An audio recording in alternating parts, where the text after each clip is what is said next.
Here comes old school. This is Old School Queenies Couples Podcast. Oh yeah.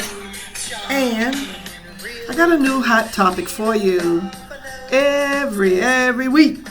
Yeah. I'm cutting my music down now. I'm coming at you live from my studio. Yeah, my little small apartment studio. And thank you. I want to thank you for tuning in. So as I was speaking earlier, or at another time, that most of my couples relationship type topics is for subscription only. So you have to get an Apple subscription. But sometimes, every now and then here, we got the news that I have to report for free. And I'm going to share my Poor Peoples News to you, to us, for us, and our history for us to learn about what's going on in the world and all around our area and our neighborhood and all like that. So, thank you again for tuning in, and take a listen. Take a listen at the latest. Take a listen at what I captured for you, for us poor people, for us, for all of us to share and learn our history as well. Thank you again.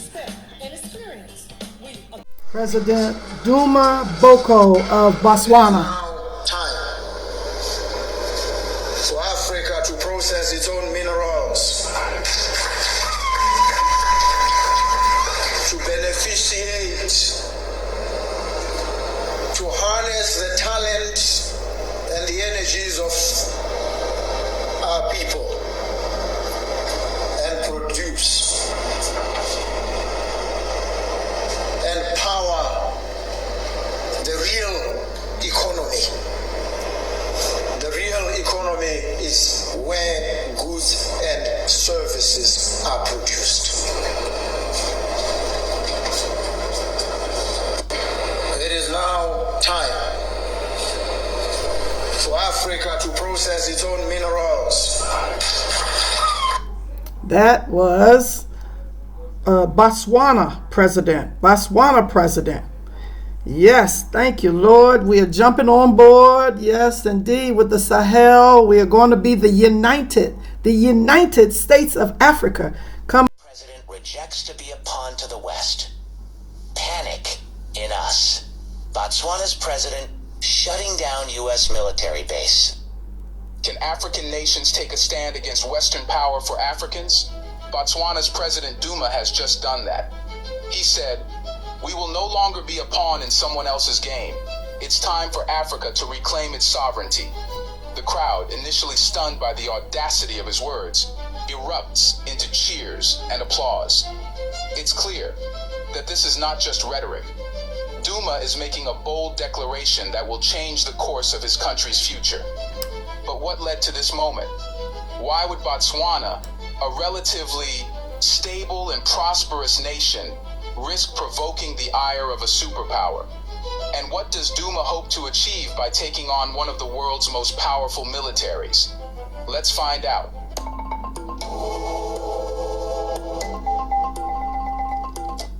In today's detailed... Okay, and podcast audience, this was last year's news. I'm just now running across this one. This happened last year, but then just this week, now something new that President Trump did something to invite the president. Let you hear this. Responded. He said, "If there is any discussion, I believe you must have seen the news. Come on. The President of the United States of America invited the President of Botswana, Duma Gideon Bako, to come for a business deal in the United States of America. Guess what? The President of Botswana responded. He said, if there is any discussion to happen concerning the resources of Botswana, it should happen in the Botswana soil. What? That has sent a shockwave in the international politics. Come on. But you see, America is not the problem. The problem is mentality. Let me teach you. Some people are saying that The president of Botswana is only exercising pride, but that is not pride. That is positioning. Trade has a common law. The one who needs the goods must come to the one who sells the goods. That is the simple law of trade. So when the president of Botswana said, "You will come to me, not me will go to you," that is positioning. That is not pride. But why does it seem to appear to be pride to many people? This is it. For some years now, African leaders have communicated something to the international society. Pay attention. You see, when the oil is in the Middle East, the world goes to the Middle East. When the technology is in Silicon Valley, the world goes to Silicon Valley. But when resources is in Africa, the world expects Africans to come to them to negotiate the resources in their own land. That is not how it's supposed to be. Let me teach you something. You see, a nation does not just lose her resources. Before a nation can lose her resources, you must first lose on the negotiation ground. Could you imagine what it would be like for the American president to come and negotiate business deal in the Botswanan soil? That would give the people of Botswana more bargaining ground on their own soil. But for decades, African leaders carry African wealth on their suitcase to negotiate outside African soil. Not because they are forced, but because psychologically they believe that value is outside home. So by doing that, over the years, they have communicated to the outside world that Africa will always come and meet them. But right now, Duma Gideon Bako has said, no, it is you who will come. Africa will not go to you. That is the Africa we want to see. Yes. You need to understand that when a people begin to believe that issue regarding their own resources must be discussed outside, that is the beginning of economic dependency. Come on, tell it. Donald is used to this. The president of Rwanda and that of Congo were in Washington to discuss about business deals. What does that do?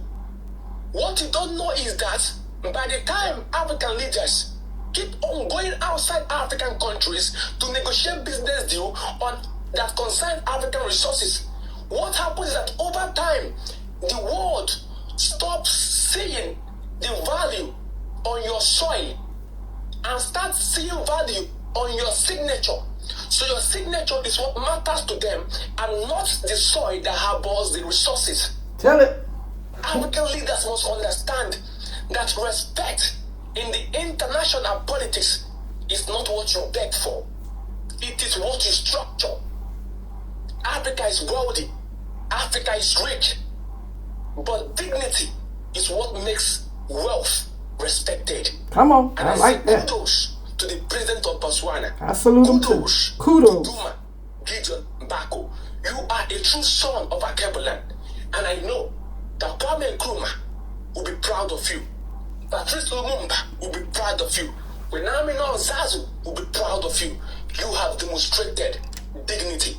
Akebuland, wisdom is the principal thing. If you are proud of Duma Gideon Bako, comment wisdom Africa, wisdom Akebuland. I love you, my people. I love you and I care about you. I am still giving you the books I promised. I love y'all too. I love you and I care about you, Akebuland. Wisdom, my people. Wisdom. That was a citizen shouting out and being proud of the president and what moves he just now made, and the announcement that he just rejected President Trump's call for him to go to America to meet with him and make a deal. Listen to this. So here are the words from the president of Botswana himself. And I see people making uncanny comparisons with Paul Kagame, my good friend Ibrahim Traore. And I say, some of these folks are operating in a slightly different environment, where where their word is obeyed instantly, without question. It's a different environment. They say this guy is not doing things. Traore is doing them. Traore wakes up, dreams them up. Following morning, he makes a pronouncement. It is law. It is policy. Action follows.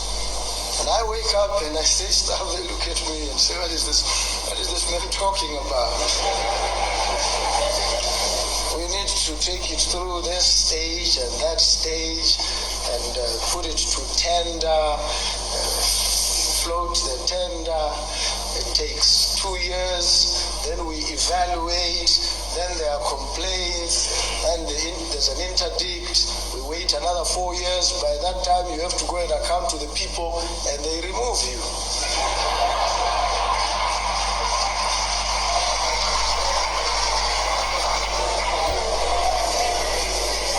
Those who came before me did not fail because they didn't have ideas. They did. Maybe even better ideas. They just didn't implement them. Why? Because perhaps they failed to appreciate that the structures that are in place are not properly suited to the attainment of quick action.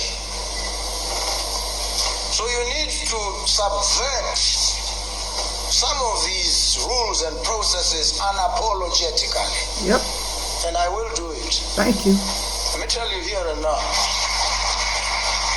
I will. Within the confines of the law, and I know it. If there's anything I know, it's the law. That's all I know, really. So I will, within the law. Tell me to flight a tender, take 2 years to procure some much needed service. I'm not going to waste anybody's time with that. I'm going to take the quick route, as the crow flies, straight on to action. Yes. And I'll take fire from politicians. That's what I'm always ready for. I like it. I enjoy, I relish the fire. But I will do what is good for the people. For any industry that must drive and power this economy, we're going to do it together. Africa stands at a historic crossroads. Across the continent, young people are rising. Yes. Voices once silenced are now echoing across borders. And in the heart of this movement, one name keeps rising. Captain Ibrahim Traore, the 36-year-old leader of Burkina Faso. But this isn't just his story. This is also the story of another bold African voice. Duma Boko, a politician from Botswana who just did something most leaders wouldn't dare. He openly praised Traore. Yes. In a world where silence often protects power, Duma Boko chose truth. His words didn't just echo in parliament, they echoed across Africa, challenging leaders and inspiring millions. Today, we explore what makes Traore so powerful, why Boko's support matters, and what this moment means for Africa's future. In the calm political waters of Botswana, Duma Boko's voice has often stood out. A lawyer, academic, and opposition figure, Boko has long fought for constitutionalism and Pan-African values. But when he publicly praised Captain Traore, he crossed a line many fear to approach. In a parliamentary speech that quickly spread across the internet, Boko called Traore a leader of courage, and said Africa needs more men who are willing to say no to control and yes to liberation. Why was this such a shock? Because in many African countries, supporting a revolutionary figure can make you a target. It can cost you elections, funding, even your safety. Yet Boko chose his words carefully, not to spark division, but to awaken pride. His message wasn't just political, it was deeply Pan-African. Pan-Africanism is more than a philosophy. It's a movement of unity across borders. It says, African problems can't be solved with Western answers. They must be solved with African courage. Yes. Traore and Boko are not just politicians. They are symbols. One leads with power, the other speaks with principle. Together, they show what happens when Africa believes in itself. This is the dream of Nkrumah, of Sankara, of Lumumba, a united Africa, free from manipulation, where young people write their own destiny. But Pan-Africanism isn't just a dream of the past. It's happening now, in the streets, in the classrooms, in the speeches of leaders who dare to tell the truth. The question is, will others follow? Why are so many African presidents silent about Traoré's movement? Some fear backlash from the West. Others worry about unrest in their own nations. And some have grown too comfortable with the systems that keep them in power, even if their people suffer. Silence, in times like these, is not neutral. It is complicity.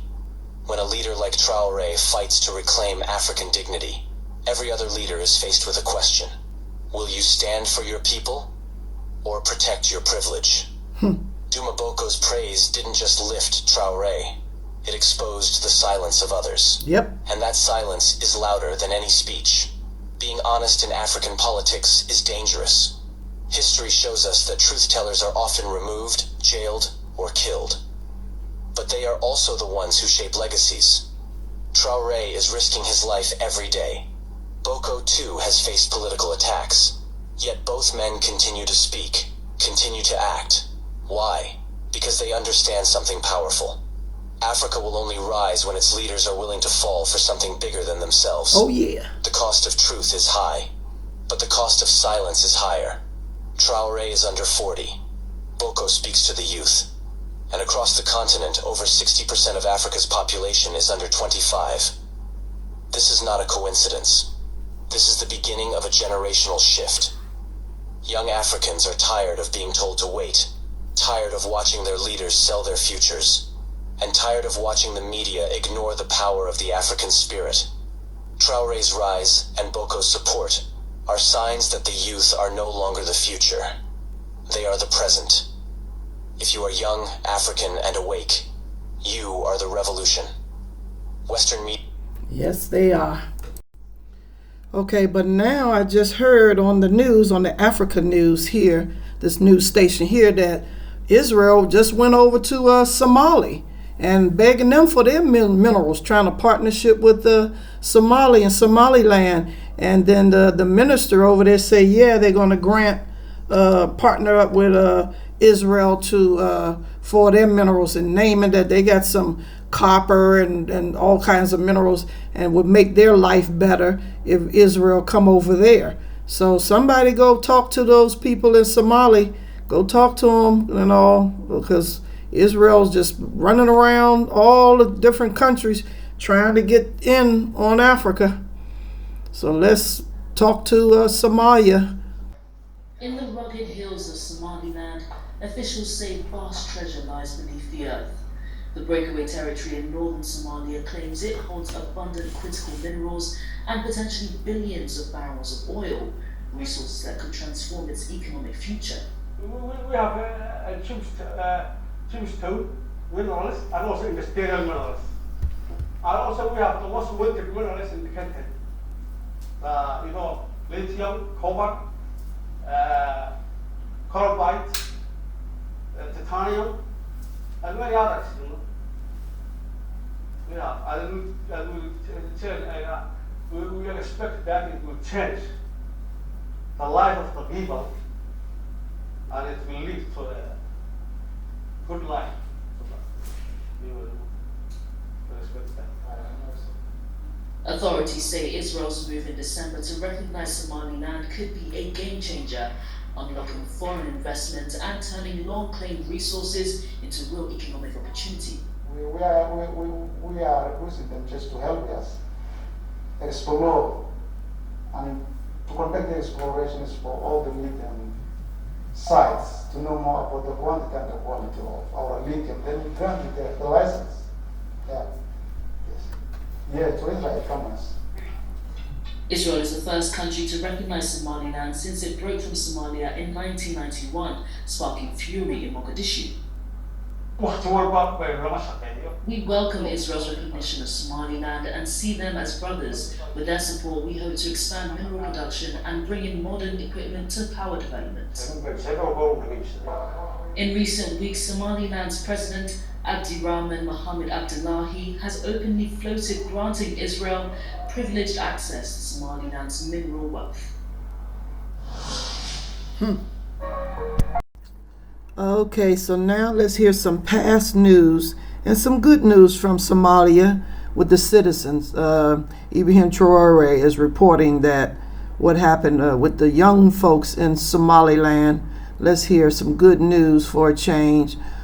Sisters of Africa, just a few days ago, on the 6th February 2026, something beautiful happened in Somalia, something that has never happened before in the history of Africa.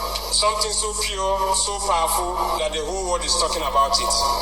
The people of Somalia, the men, the women, the young people, the old people, those who live inside the country and those who live far away in the diaspora, they came together as one family.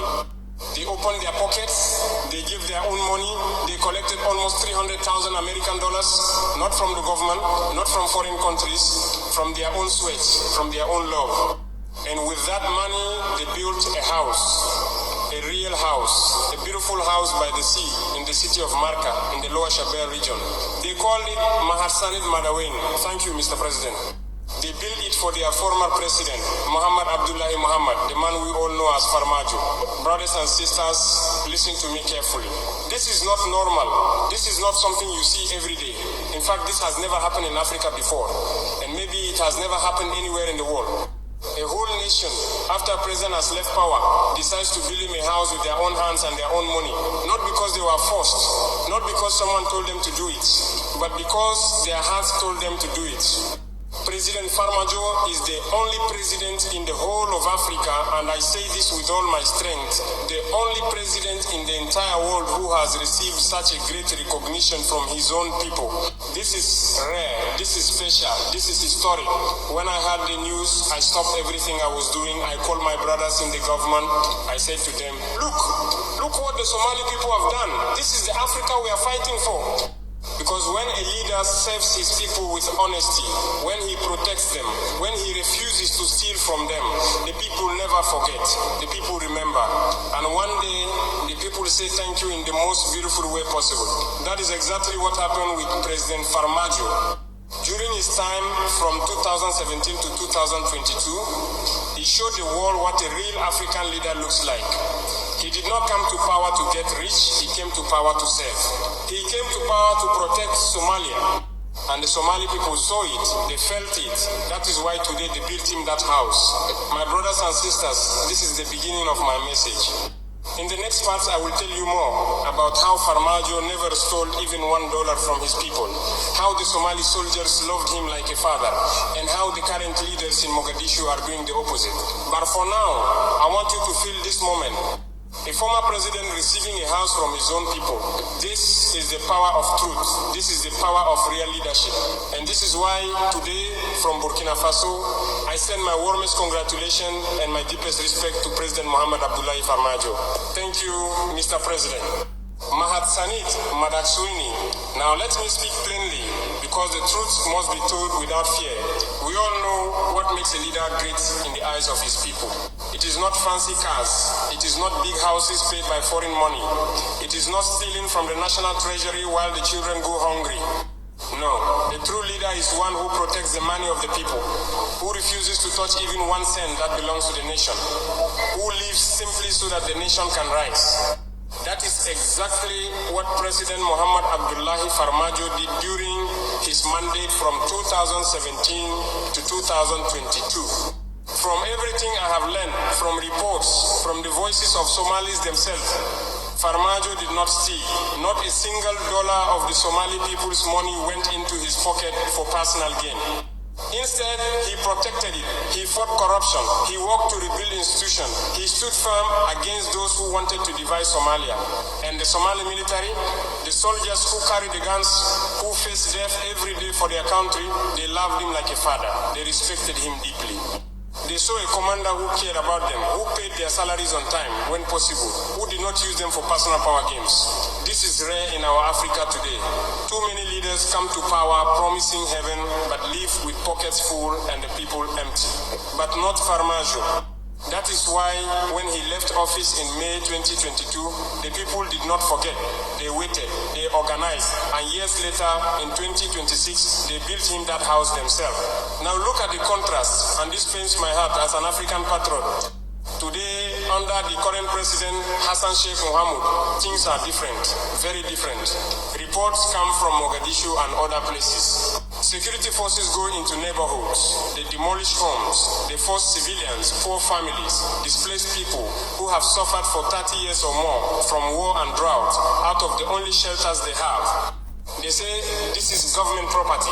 They bulldoze houses without warning, without compensation, without giving people a new place to live. Hundreds of thousands, yes, over 140,000. In 2025, alone in Banadir region have been evicted, left on the streets or pushed to camps outside the city. Children without schools, mothers without safety, fathers without hope. Brothers and sisters, I ask you one simple question. What is the state? The state is not a building in Mogadishu. The state is not the president alone. The state is the citizens, the people. The land belongs to the Somali people, not to any government that decides to sell it or grab it for a few rich men. If a government destroys the homes of its own citizens, where do they go? Where do they sleep? Where do their children play? For over 20 years, many Somalis have lived in hardship, in camps, in makeshift houses, because of war, because of Al-Shabaab, because of floods and drought. They survived, but now their own government pushes them out. This is not leadership. This is the opposite of what Farmajo did. Farmajo never chased his people from their homes. He never stole from them.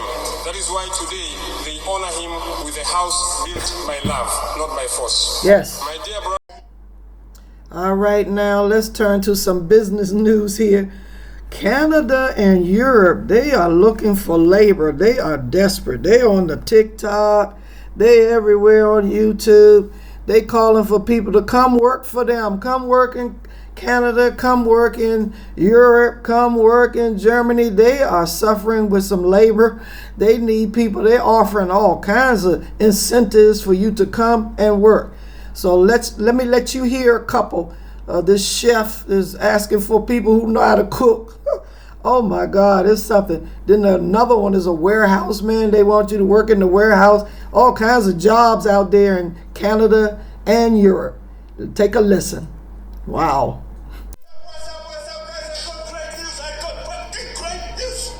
Watch me, great news.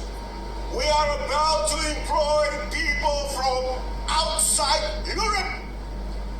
Outside Europe.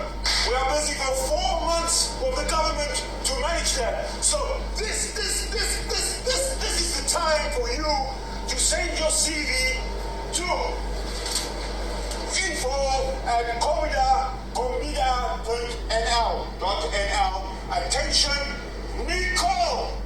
You get it? Now is your time. This is your opportunity. I'm looking for a grill chef. I'm looking for a pizza chef. I'm looking for any chef. Whatever chef. Apply. The best will work with me.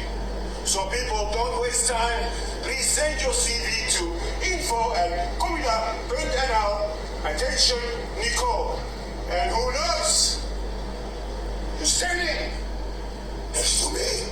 In the meantime, get the fuck out of here. Wow. Woo, Europe is suffering. They're looking for labor. Their labor market is just, they don't have any people over there in Europe that can work. They're looking for workers. So this guy, I got him off of TikTok. And it's a lot of people on TikTok, man. They just calling for workers. This is a chef here. He's calling for any chef. Oh my God, they need all kinds of workers to. Poor Europe, they're going down. Oh well. Workers needed urgently. Luxembourg workers needed urgently. The jobs available are factory workers, farm workers, cleaners, hotel workers, caregiver, caretaker, cook, chef, waiter, waitress, warehouse workers, electricians, plumbers, security, painters, drivers, computer operators, supervisors, nannies, storekeepers, laundry workers, teachers, nurses, forklift, operators, civil engineer, mechanic engineer, mining engineer, cashiers, constructions, workers, and many more. Kindly tap on the link in the bio to apply now. Luxembourg workers needed urgently. That was, I got this off of TikTok, and it's in Europe and Canada. They are needing workers out there, Europe, Mr. Europe and Canada. Oh well, sorry. If you're watching the stock ticker right now, you are witnessing something that financial analysts swore was mathematically impossible. You are watching the absolute bedrock of the North American economy crack open and swallow billions of dollars in real time. If you have money in an American bank, if you hold stocks, or if you rely on the global financial system to pay your mortgage, you need to sit down and listen very carefully, because as of this morning, the United States and Canada are no longer just fighting a trade war over aluminum and lumber. They are fighting a total, unrestricted financial war, and Donald Trump is currently losing it on a historic scale. Just hours ago, Canadian Prime Minister Mark Carney did the one thing the White House believed he would never have the absolute nerve to do. He didn't just place retaliatory tariffs on American goods. He didn't just close a border crossing. He went straight for the jugular of the American empire. Through an emergency directive issued by the Office of the Superintendent of Financial Institutions in Ottawa, the Canadian government has officially suspended the operating licenses of all United States Schedule II and Schedule III banks operating within Canadian borders. Let me translate that from bureaucratic financial speak into plain, terrifying English. Canada just kicked Wall Street out of the country. They have completely blocked institutions like JP Morgan Chase, Citibank, Wells Fargo, and Bank of America from conducting new business, clearing transactions, or moving capital across the northern border. Over $113 billion in American banking assets are now effectively frozen in a regulatory chokehold. And Donald Trump, the man who started this fight, is sitting in the Oval Office with absolutely no leverage to get it back. In the next few minutes, I am going to walk you through exactly how this catastrophic failure of American leadership happened. I am going to show you the exact mechanisms Mark Carney used to turn Canada's banking sector into a weapon of mass financial destruction. I am going to explain why Wall Street is currently in a state of absolute unmitigated panic. And most importantly, I'm going to tell you exactly how Trump's obsession with tariffs is about to make your life significantly more expensive. This is not a drill. The era of the United States dictating the terms of the global economy just hit a brick wall. To understand the sheer magnitude of this shockwave, you have to look at the chain of events that led us to this morning. For over a year, Donald Trump has been using the United States economy as a blunt instrument. He slapped universal 25% tariffs on Canadian imports, claiming it would bring manufacturing back to the United States. He threatened to tax Canadian energy. He treated the largest, most integrated bilateral trade relationship on the face of the earth like a cheap real estate negotiation. He thought he could squeeze Ottawa until they broke. He listened to advisors who told him that Canada's economy was simply a subset of America's, a dependency that would inevitably fold the moment the pressure got too high. He fundamentally believed that Canada needed the United States more than the United States needed Canada, but he vastly underestimated the man sitting across the chessboard. Mark Carney is not a reality television star. He is not a populist who governs by late-night social media tantrums. He is a globally respected, deeply connected former central banker. If you're watching the stock ticker right now, you are witnessing something that financial analysts swore. Wow. Lord, today, this dummy y'all put in the Oval Office. You put a dummy with no education in this Oval Office. Now, Canada, he in here messing with Canada, a banker and he don't know nothing about all his dummies, all his dummy cronies. Oh my God, this is the dumbest presidential administration. They dumb, they don't got no education, they don't know the history, what's really going on with Canada and the systems. This dumb and stupid. The gap between the United States and the G7 on one hand, and the People's Republic of China and the BRICS on the other deepens. The United States' effort to stop, block, undercut China have failed. Been doing it now for 15 years. Started big time under Obama. It doesn't work. It doesn't work. And so the question is, what? Do you keep doing it? Let me conclude by reminding all of us of the early history of the United States, in which your city, Boston, was such an important player. When the United States' people wanted to become independent of George III, the dominant king of the great British Empire, it ended up in a war. The War of 1774, 5, and 6, our Independence War. And to the surprise of everybody, the British lost. In 1812, they tried again, and they lost again. After that, the British decided, okay, we'll have to work out an arrangement. And the United States arrangement was, you're independent, you can take Latin America. That was the Monroe Doctrine that happened a few years after that. And Britain took the rest. Asia, Africa was theirs. They avoided a war after that for a century. What will the United States do? Continue its denial of what's going on? Threaten, as they have, China with war, despite the fact that China has nuclear weapons and the Russians do too, and they are now allied in good part because of the United States? Or are we going to sit down and work something out? Are we going to tell the American people, honestly, our empire is declining? The next one looks to be Chinese. Or if it isn't Chinese, it's going to be a multinational replacement of the kind of dominance that the Persians or the Dutch or the British or the Americans operated. The world is changing very fundamentally. We are living, as I said a half hour ago, at a time of enormously profound change.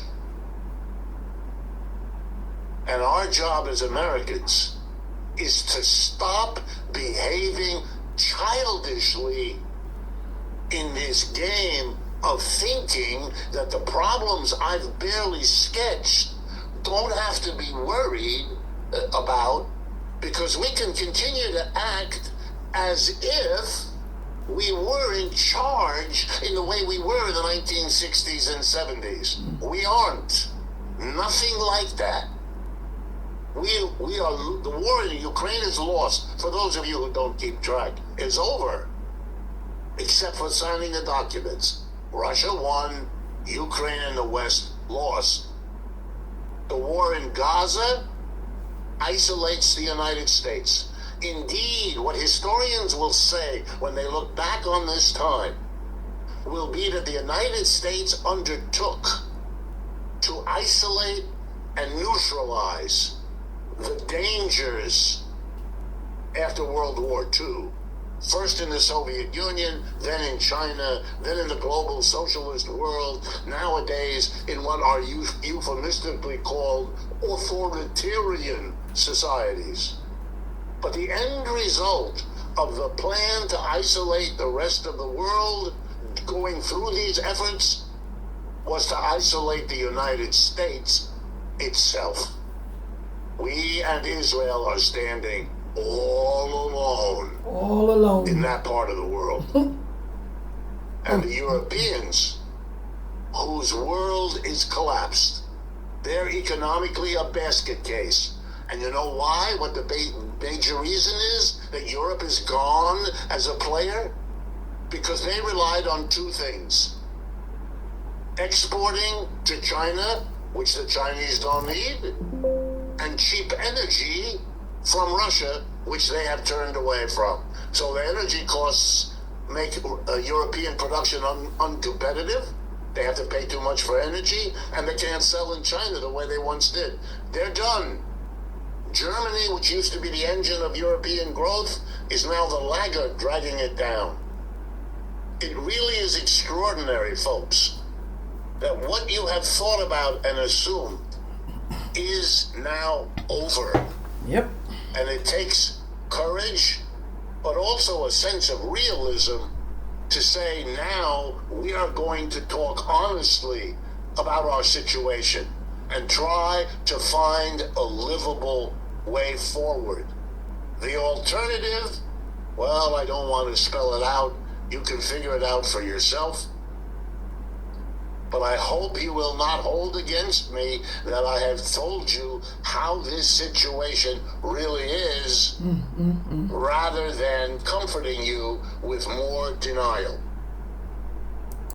Not in one location, not in one city. French Across fries. the Midwest, Burger King is rationing portions. Wendy's is pulling fries from the menu entirely in some Good states. God And the Almighty. reason is French sitting in fries. refrigerated warehouses in Prince Edward Island, Alberta, and Manitoba. $2.7 billion worth of frozen French fries that used to flow south across the border without a second thought. Until Mark Carney decided American fast food is not Canada's problem anymore.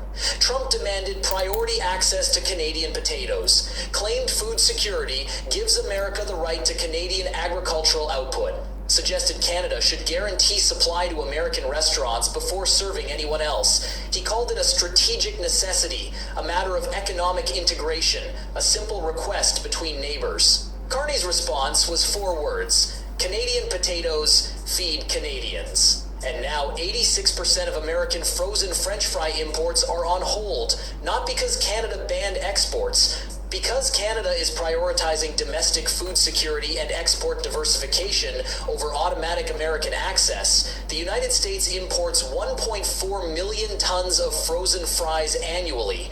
1.2 million tons come from Canada, and that supply just became conditional instead of guaranteed. Today we are showing you why potatoes became the newest front in the Canada-United States trade war, how much American fast food actually depends on Canadian agriculture, what Carney is building that makes saying no to Trump possible, and why French fries are about to teach America the same lesson oil, lumber, and steel already taught.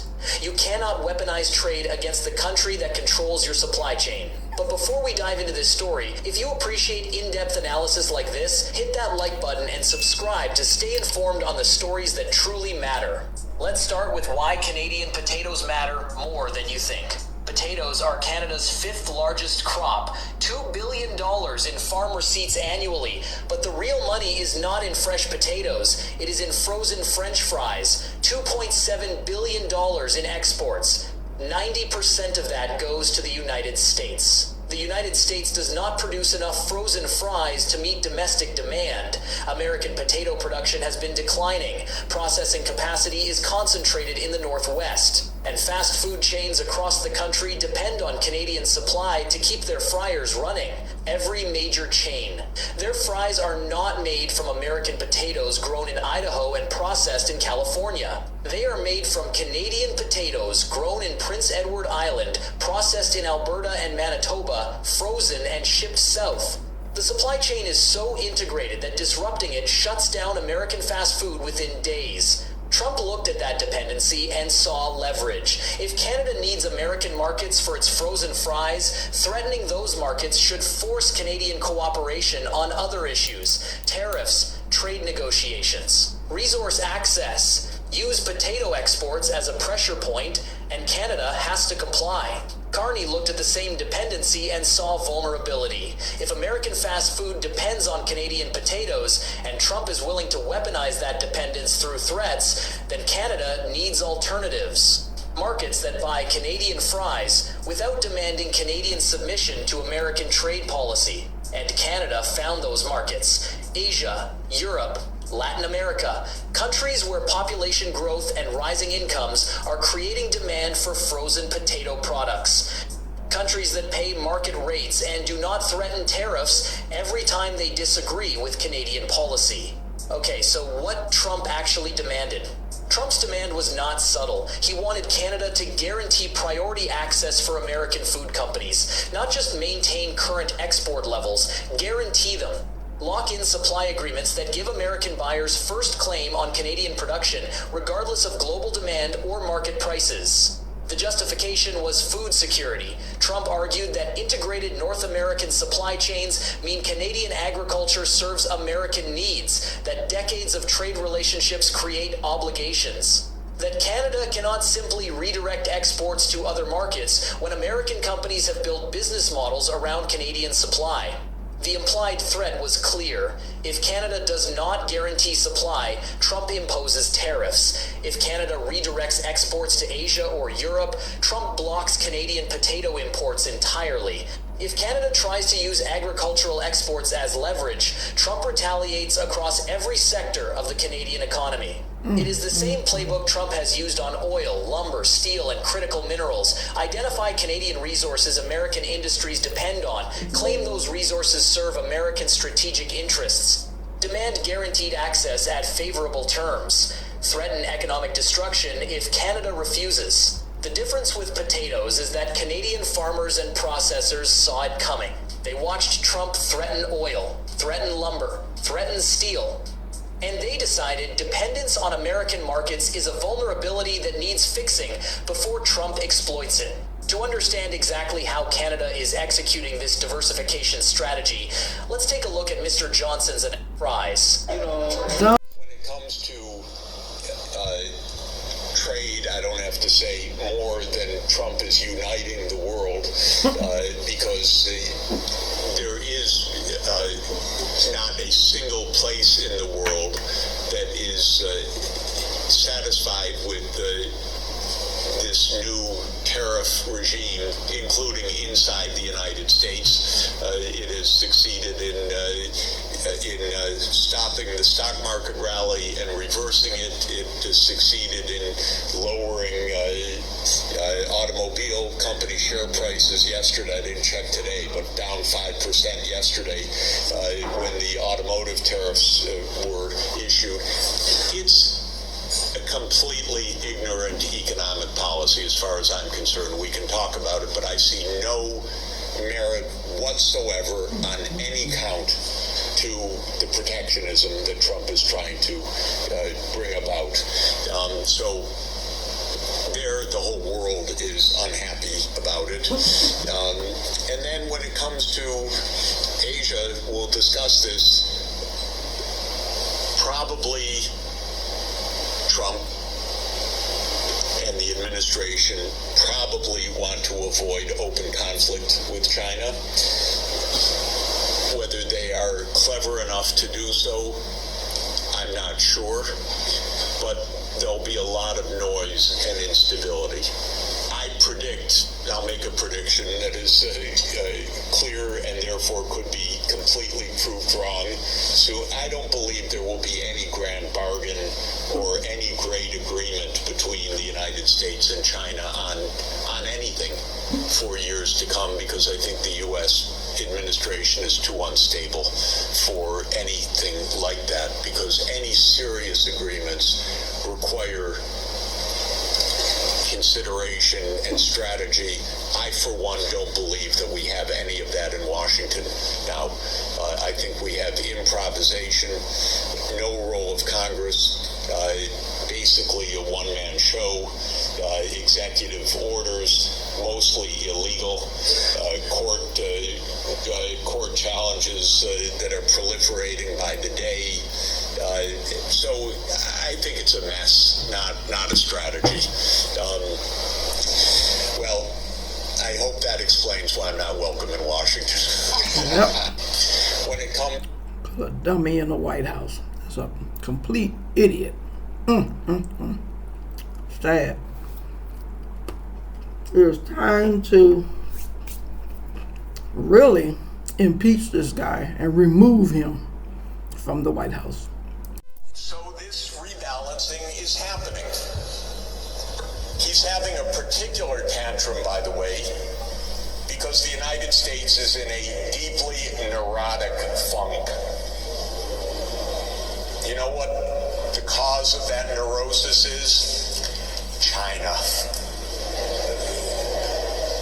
A wonderful, brilliant civilization, 4,000 years old plus.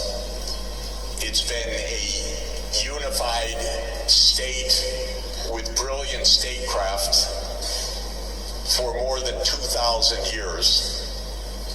Unlike Europe, in which every country of Europe fought every other country of Europe every year for 1,000 years, most of the time China was peaceful, united. It fragmented temporarily at some points, but it was mainly a unified country that actually, strangely enough, didn't beat up its neighbors also. So China, for 1,000 years, never attacked Japan, for example. Can you imagine? Britain couldn't keep its hands off any place for more than a year or two at a time. It had to go beat up somebody. And the United States doesn't even take a year off. I don't know the truth yet. It could be an accident, but I don't think so. Today, a major refinery in Venezuela suddenly exploded. That seems a lot like the CIA to me. I don't guarantee it. We don't have any more news. But last week, President Trump said he had assigned the CIA to operations inside Venezuela, and a week later, suddenly the biggest refinery blows up. So the United States can hardly go a week at a time without trying to kill somebody. But China actually goes centuries without attacking its neighbors. So China went for 1,000 years without once invading Japan, a near neighbor, even though China was much more powerful. Incidentally, from 2 times, there was an attempt to invade Japan from the Chinese mainland, but that was when China had been conquered by the Mongols. So 800 years ago, roughly, they tried twice. The Mongols tried to invade Japan, and they were defeated both times. But the Chinese never tried. The Japanese actually, sadly, invaded China many times, but never the other way around. And the Chinese never invaded Korea. So this rebalancing is happening. 18 Republican senators have turned on him. Why? Because they knew this ruling was coming. They knew that the financial records discussed in that classified briefing showed that Donald Trump is not a billionaire. He is a debtor who owes favors to foreign entities that are hostile to the United States. The Republicans are fleeing the ship not because they found their morals, but because the captain has been revealed to be a pauper. They know that without his money, without his properties, and without the illusion of success, his hold over the Republican base will evaporate. I want you to picture the scene that is unfolding at this very moment. We are hearing reports that legal teams for the Department of Justice and the U.S. Marshal Service are preparing the logistics for securing these properties. This is not a drill. We are moving toward a reality where Mar-a-Lago is no longer a private club for sycophants and insurrectionists. It is government property. The irony is absolutely delicious. The man who tried to turn the White House into a for-profit hotel is now losing his own hotels to the public trust. It is a poetic justice that feels almost scripted.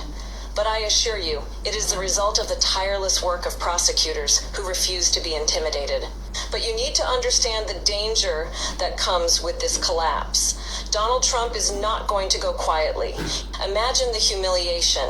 Imagine the psychological devastation of a man who plasters his name in gold on every surface, now having to watch federal authorities remove those letters one by one.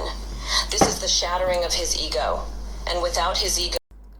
That was our former Vice President, Kamala Harris. Yes, she was reporting about, what you just heard, the latest activities. We're going to take Donald Trump down. It's time for him to go. Thank you, podcast audience, for your support. And if you would click the link in this podcast, you can get a newsletter to hear more of what we highlight for the week, our hottest topics of the week.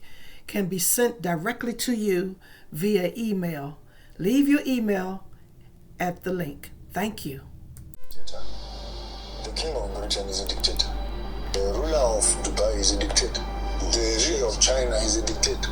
The leader of Singapore is a dictator. But when you look at China, we call it benevolent dictatorship, where the people vote for their leader. 8,000 and they give him 8,000 people. Yeah, and they give him permission to say run. You get to Singapore, it's meritocracy, where on the basis of qualification, the best man for the job must run and trust his judgment. You get to Dubai, the royal house decides what must happen. I don't know who drugged the Africans to tell them that democracy works, but for 65 years, from Kwame Nkrumah coming down to Nelson Mandela, the whole of Africa is crying with the leadership. I have traveled the whole width and breadth of Africa, from Tanzania to Nigeria, to Ghana, to Botswana, to Namibia, to Mozambique. Every country, Zimbabwe included. So a dictator, in my word, when I say that, it must be dictator number one who dictates the right thing, who has a clear agenda. And a man who has a clear agenda, a national agenda that benefits the people. To hell with democracy. People want food, people want water, people want roads. And to implement these things, the democratic system is full of bureaucracy. I've used an illustration once, right now, where if a toilet is not working, under a fully functional democratic government, you must come and report it. Then it's written, toilet not working. Then you must call a sitting. How are we going to repair the toilet? Minuted. After that, let's begin to find who will fix the leaking toilet. And before that, there's a holiday for 3 days. We'll come back to Parliament next week. When you come back to Parliament, let's find the companies that can actually do it. Can you have 3 quotations or 4 quotations? We'll give you 2 weeks to do your quotations. The quotations come. Then the judiciary, the adjudication must sit down and decide who amongst these ones must do the project. And after that, then we must go and procure from the Department of Finance how much will it cost us to fit this vis-a-vis what has been quoted. And while you are doing that, we award the contract. After you finish awarding the contract, there is an appeal from one of them who loses the appeal that after my quotation was better, let's start again. You will spend 3 years with the toilet, and that is not fixed. But the system is trying to get it fixed. Like, you understand what I'm saying? Oh, yeah. And this is where Africa is. Voice of Africa by Africans. That was Joshua Mapunga. I like him. I like his perspectives and his wisdom, and that's why I'm always sharing what he has to say on a particular topic or a particular subject. All right. Now, y'all, we need to get ready for China. Let's hear some China news. Woo! This is gonna blow your woo. We need to prepare. We need to hear what China has to say, because they are the new superpower in my view after I've heard all of what China can do. But Lord. Woo! USA, these white folks in the USA is shaking in their boots. Let's hear some news about China. Let's hear it. The United States wasn't watching, and I know they weren't watching because they're not very clever there in Washington, I have to tell you. And they don't understand much of economics at all. They weren't paying attention, but China was growing at 10% per year, thank you. And if you do that, you double the size of your economy every 7 years. And if you do that for 35 years, which China did, you've doubled 5 times. And doubling 5 times means you've grown 32 times. And if you continue beyond that, China has increased the size of its economy 40 times. Since 1980, 40 times. It's now a bigger economy than the United States. It's a much bigger industrial power. It is technologically more advanced than the United States in most sectors, not all, but in most sectors right now. when you drive your vehicles 10 years from now, they will be Chinese electric vehicles. And even if you happen to drive a Tesla, that's a Chinese vehicle, by the way. Come on. With Elon Musk at the top. But it's the gigafactory in Shanghai that gives it even a chance to compete. So China made it, and that's why we're at the end of yet another cycle. The European imperial age is over. The British imperial age ended in 1945, and the U.S. imperial age is ending right now. That's it. That's it. So while China has said that if America sends missiles or warplanes to attack Iran, China will destroy them. China says it has advanced technology that can even find and target America's stealth fighter jets. America always believed that its stealth planes could go anywhere and no radar could detect them. But now China says we can find American stealth planes and shoot them down. China warned that if America sends any warplane or missile toward Iran, China will destroy it before it reaches Iran. China said, as long as we are here, America cannot spread destruction in this region.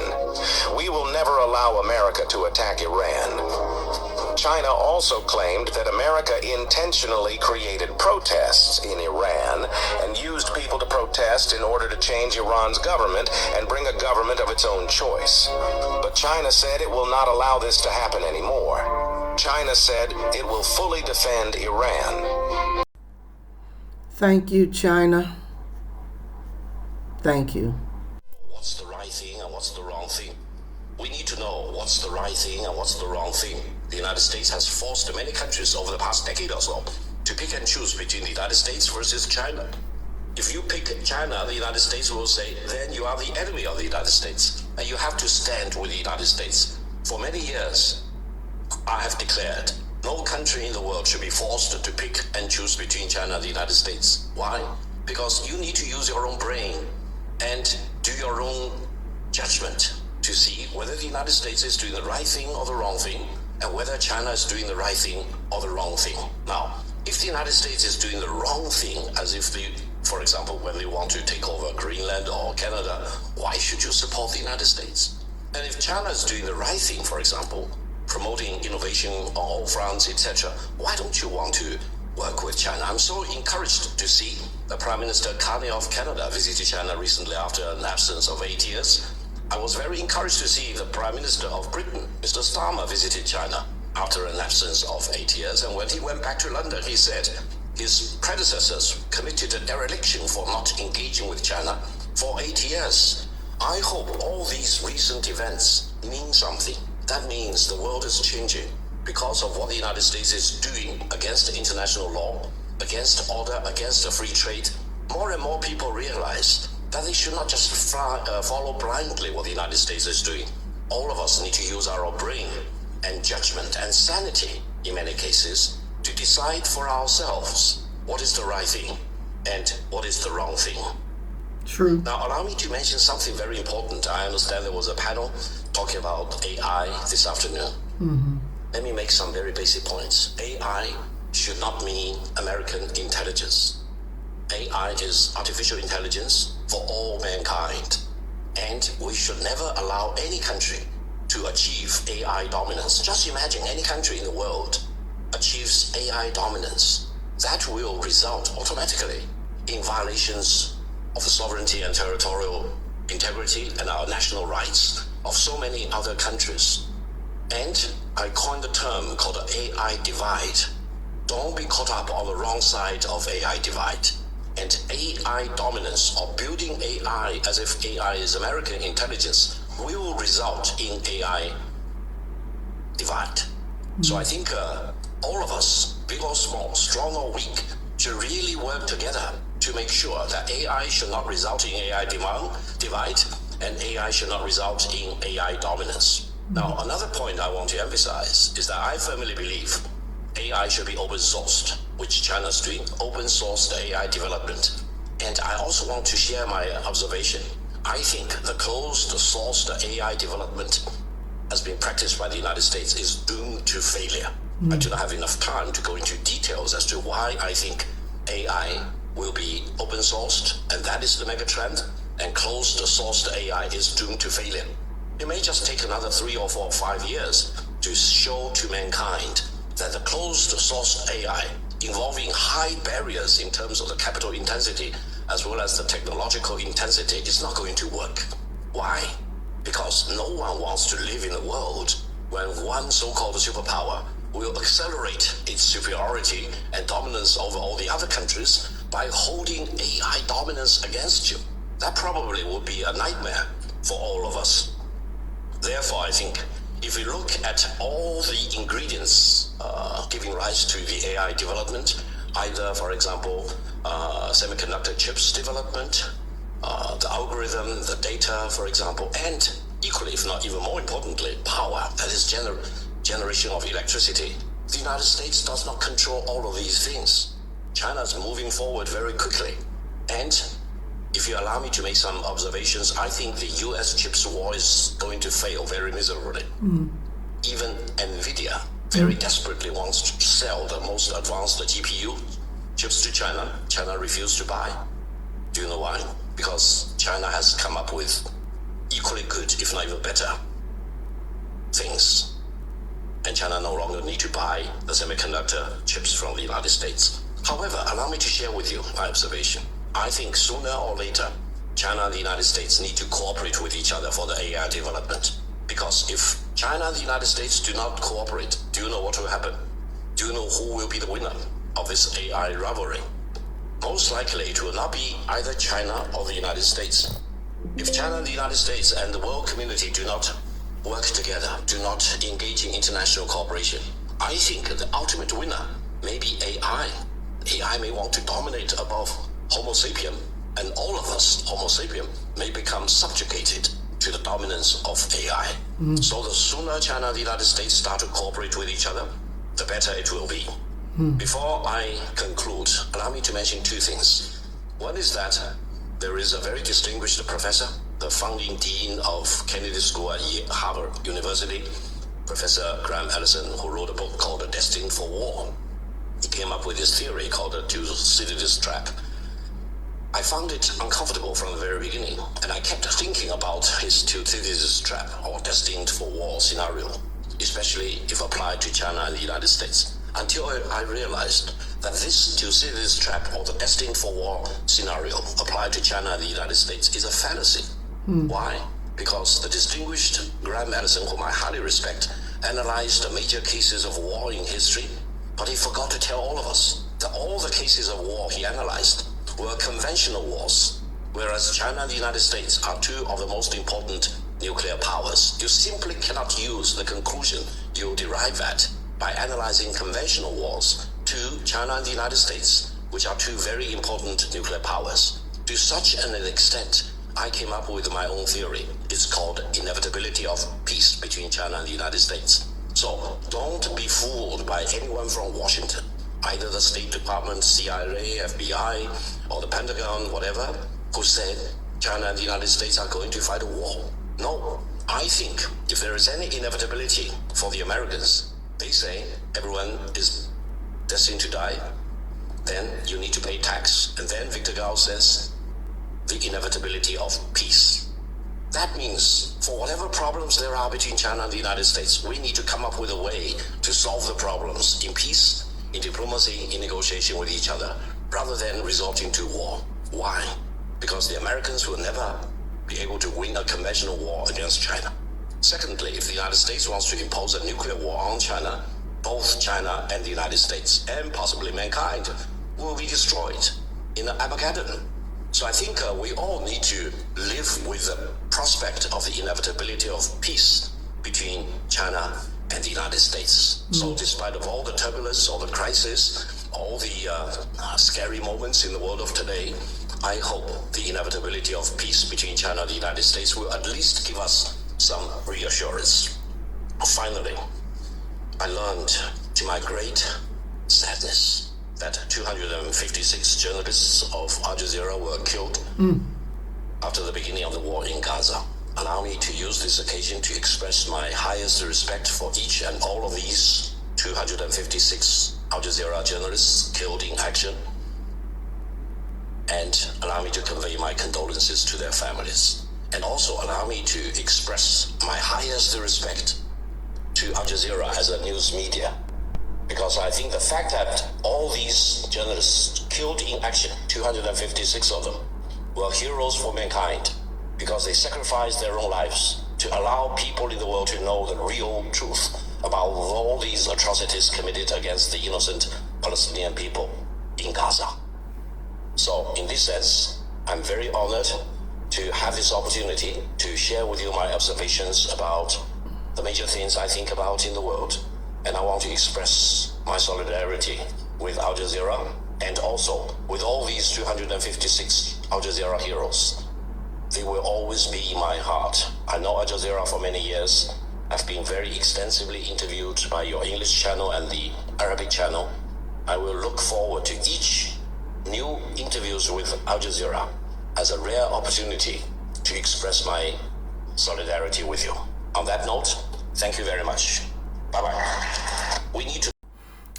I didn't catch this Chinese man's name. I don't know if it's the president of China or not. It sounds like it might be the president or even a foreign minister, a representative of China speaking. I think that's who that is.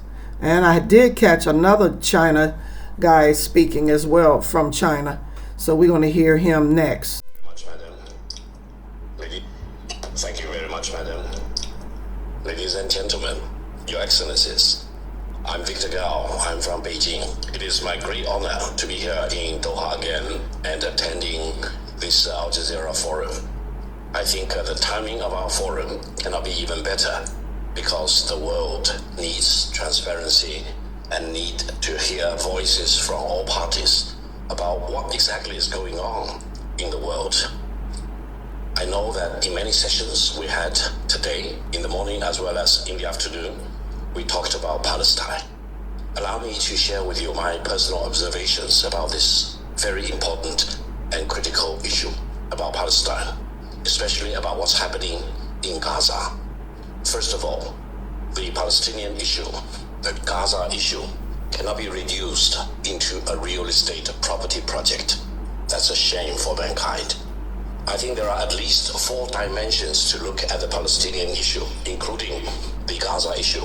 First of all, at the level of the Palestinian perspective. Secondly, at the level of the Arab world. And thirdly, at the level of the Islamic world. But fourthly, and equally importantly, if not even more importantly, at the level of mankind. So I think at each of these 4 levels, this Palestinian issue should always be considered as one of the most important and most pressing issues in the world of today. For anyone to believe that the Israelis have greater rights than the Palestinians is wrong. It's not doing justice to mankind. Therefore, I hope all my countrymen in China, as I believe they do, we all support the legitimate interests of the Palestinian people.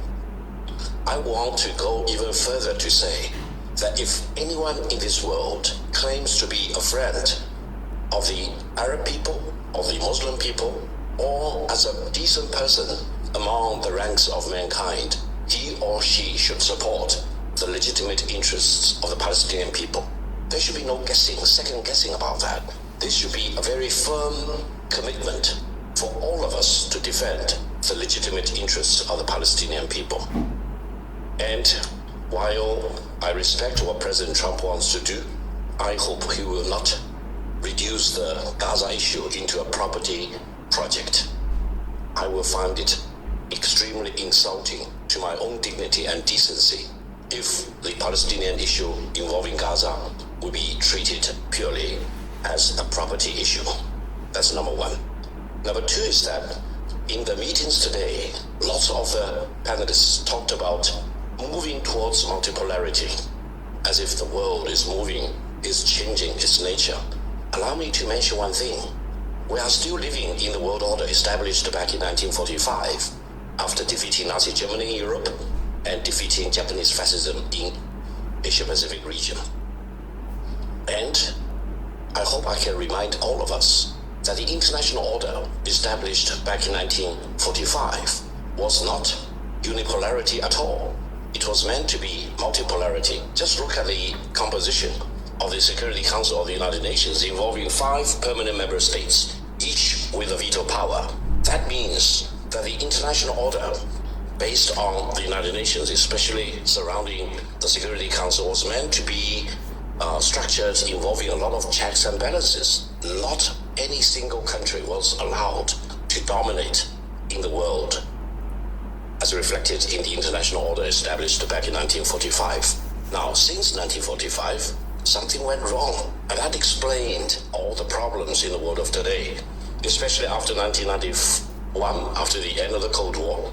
One big country believed it was the sole hegemon in the world, and it held itself out as if it has the dominance above mankind, and it wants to treat all the others as if they are secondary, if not tertiary, and that country wants to dominate. That country wants to be the boss or the hegemon in the world of today. I just want to remind all of us, that's not the original intent of the international order established back in 1945. That was wrong, and we are not only in the multipolarity in the world of today, we should be blessed that the world is not ruled by any one single power. Because if that is the case, if one single country can dominate above the world, can rule above the world, can always hold a gun at your head, can really destroy free trade and peace and justice, that will not be a world for us to live in, because that will be a world of injustice. Look at Gaza, look at all the crimes committed against the Palestinian people. The more than 70,000 innocent people killed, about 2/3 of them, if not 3/4 of them, were women and children, including pregnant women. So I think in a better world, in a world with sufficient amount of checks and balances, this kind of brutality and injustice should not be allowed to happen. Now, the other thing is that when we talk about the United States, now I was trained at the United States. I have lots of relatives in the United States. Personally, I have no problem with the United States as a big country. But if we look at what the United States has been doing since the beginning of this year, it seems that the United States is suffering from a free fall from the so-called top of the mountain as a beacon to shine upon the path for mankind into the abyss of rule of jungle. That's very dangerous. I think what the United States did to Venezuela and did to President Maduro and the First Lady of Venezuela could happen to any other country, especially countries with rich oil and natural gas reserves, including in this part of the world. So we should all take a view, take a position about that's wrong, that's not what justice is. And when you have the head of state of a major country who claims that he doesn't care about international law, he only cares about his own morality, that's not really the real world that we should all expect our children to live in. Now, the other thing is that many people may be confused as to what's happening in the world of today. Allow me to share with you my view.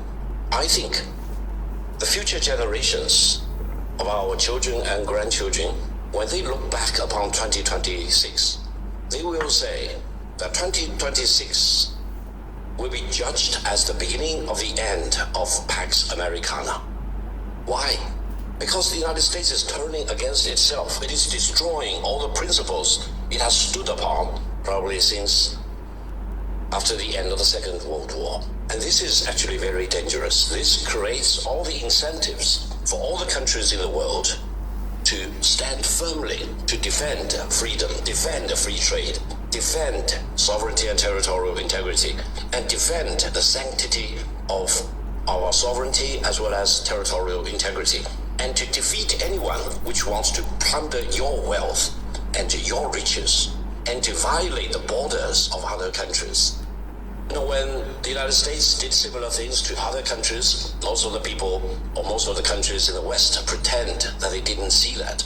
But when the United States threatened to take over Greenland against the sovereignty and the territorial integrity of Denmark, and what is Denmark? Denmark has been a staunch ally of the United States ever since the end of the Second World War. So if the United States can do this to Denmark and try to grab a Greenland as if, they have the right to do that, and if the United States can really take over Canada against the explicit will of the people of Canada, this world is coming apart, and we should not really stand idly to see that this is being done. Thank you very much. We should not tolerate this at all. This is a dictator. This is an old man. Trump, he's good. He's suffering from his old age stuff in his mind. He's going crazy. We need to sit this man down. We need to remove him. He's been impeached. So let's remove this Donald Trump, 80-year-old old man. Go sit down. Go to your retirement house and rest. Woo! Oh, Lord, I'm Black American. Don't get me started. Do you want to know why Chinese stuff is so cheap? And cheap is an interesting word. Let me tell you about quality first. First of all, to answer the question, we are designed, not just Chinese products, but every major industry, every product that we see, it is designed to not last long. It's designed that way. There's a reason we release a new iPhone every year. You don't need a new iPhone every year. There's a reason why your car doesn't last more than 5 years, 10 years. There's a time, and it's really, I want to say easy, but we can do it. We can make an engine last 10, 15, 20 years, no problem. 200, 300, a million miles, we can make it happen. We don't do it because we're living in this system where that does not produce capital, where it does not produce money and continuously ARR, MRR, whatever metrics you want to measure. It's no benefit to sell something that lasts forever. That's the reason. So, anyways, now you know. And it's sad because I feel like we live in a world where we could produce really good product that are cheap in terms of price, so it's inexpensive, but also reliable, quality, and sustainability. So, if you want to know more about these, give me a follow. I want to share people some really cool things. And I was visiting farmers that were making far more money than they were before. Why? China helped provide electrification, and China provided rail from Addis Ababa to Djibouti. Now these farmers are growing cash crops, making a lot of money because the infrastructure is there. That's what China made possible. So I haven't seen any threats, only the benefits of trade and investment. This is my own experience with my own eyes. That is the solution to end poverty in Africa. It is, because China grew so fast between 1980 and today. Africa can achieve very, very rapid growth, but it needs investment, training, skills. But China's a kind of roadmap for that. So I tell my African friends and counterparts, look at what China achieved. You should go the same route.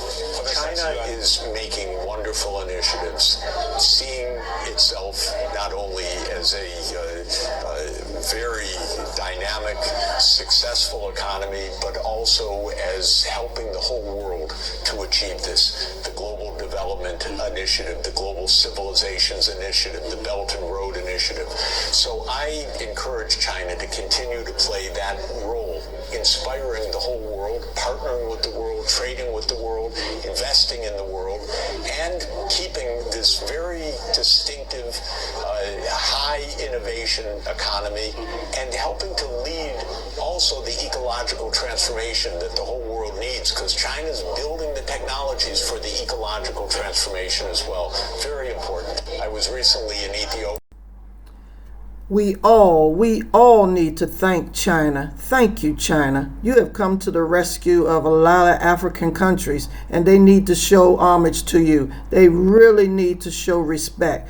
Oh, I know you would been some Chinese been in there stealing their gold and digging out of their mining and messing up Ghana's mining. So you have to kick those Chinamans out. But you know, we have our good and we have our bad. We have our good people and we have our bad in all races of people. But thank you again, China. You've been so helpful, So much helpful. Thank you so much. Political discourse, as well it should be. It should have been before because it's been going on for a while. It's not a sudden development. It's accelerating now, and particularly as a result of the war in Ukraine, which I'll explain in a minute. Basically, here's the way to understand it. At the end of World War II, roughly 1945, all the major capitalist economies of the world, plus the Soviet Union, were in a shambles. They had been destroyed by the war.